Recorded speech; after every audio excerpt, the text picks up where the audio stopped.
তো আমরা নাস্তা করলাম, 250 রুপি গেল সব মিলিয়ে। চা ছিল 15 রুপি করে। তো নাস্তা করেই যারা আমাদেরকে আজকে ঘুরাবে, তো ওনারাই আমাদের হোটেলের সামনে চলে গেছিলো। আমাদের একটু লেট হয়ে গেছিলো, আমরা 7টায় টাইম দিয়েছিলাম, বাট 7:30 হয়ে গেছিলো। তো ওইখান থেকে আবার বাইকে করে আমাদেরকে এখানে নিয়ে আসলেন। বাইকে 3-4 মিনিট লাগছে। খুবই সুন্দর পরিবেশ, সেই দেখেন। এখন বাজে 7:40, খুবই ঠান্ডা। তো যিনি আমাদেরকে ঘুরাবেন, ওই যে লিখা আছে বাইসানা 7 কিলোমিটার।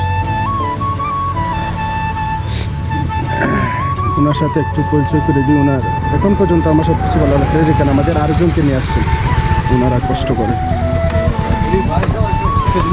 ভাই आपका नाम पूरा बता देना। नाम आसिफ। आसिफ, हाँ। ओके भाई, आपका नंबर पूरा बता देना। Number 7889362685। Okay brother, thank you. आपका गुरा का नाम क्या है? इसका नाम है मस्तान है। मस्तान, हाँ। माशाल्लाह। चलो मस्ताना पे ही बैठाएगा। ओके ओके बस।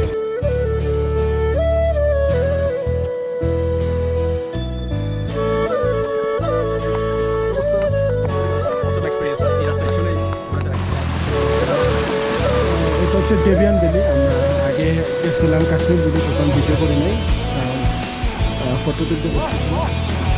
তারপরে ওখানে ডেভিয়ান ভ্যালি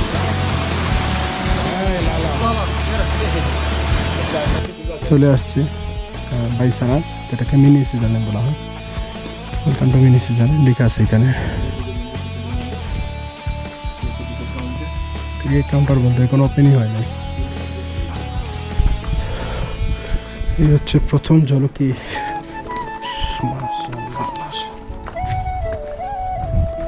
এত সুন্দর কি। তো মিনি সুইজারল্যান্ডে আসার পর এখানে অনেক ধরনের মানে কাশ্মীরি কাপড় ভাড়া পরা যায়। তো উনি আমাদেরকে পার পার্সন 200 করে বলছিলেন, মানে 600 রুপি। আমি বললাম 150 রুপি। তো 150 রুপি বলার পর বলছেন 300, তারপর 200 রুপি দিয়ে মনে করেন দাম দর ঠিক হয়ে যাবে। এই হচ্ছে বিষয় বার্গেনিংয়ের। 150 দিয়ে ঠিক হইতে আমার কাছে যেটা মনে হয়, মানে কারণ এখানে আমরা 3 জন ছাড়া আর কোনো টুরিস্ট নেই। এই দেখেন, ওরা হচ্ছে লোকাল কাশ্মীরি, আর একটা টুরিস্ট নেই। সো এখন 150 রুপি উনালা।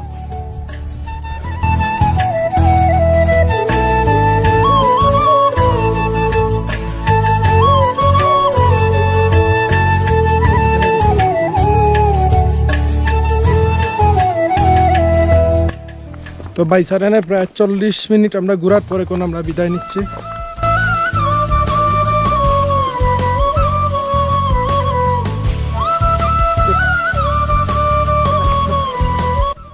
তো এখন আবার এখানে চলে আসলাম, যে জায়গা থেকে সকালে শুরু করলাম।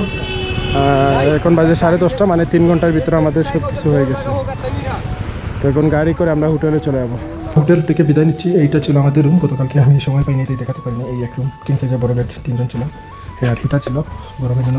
রাতে খুবই ঠান্ডা ছিল, খুব বেশি ঠান্ডা ছিল। তো এখন বিদায় নিব ইনশাল্লাহ। তো আমরা 100 রুপি দিয়ে হোটেল থেকে আনাতনাগে আসলাম। আনাতনাগে আসলাম 100 রুপি দিয়ে। এখন এখান থেকে আমরা শ্রীনগরে চলে যাবো। তো ওইটার ভাড়া মেবি 120 রুপি। তাইলে শ্রীনগর থেকে আমাদের পেহেলগামে একজন প্রতি পড়লো 220 রুপি। কিন্তু আমরা আসছিলাম 1400 রুপি 3 জন, মানে ওইখানে আমরা লস খাইছিলাম। তো আপনারা যারা বাজেট ট্রাভেলার, আপনারা এবং লোকাল আসতে পারেন। লোকাল আসে টাকা অনেক কমে যাবে।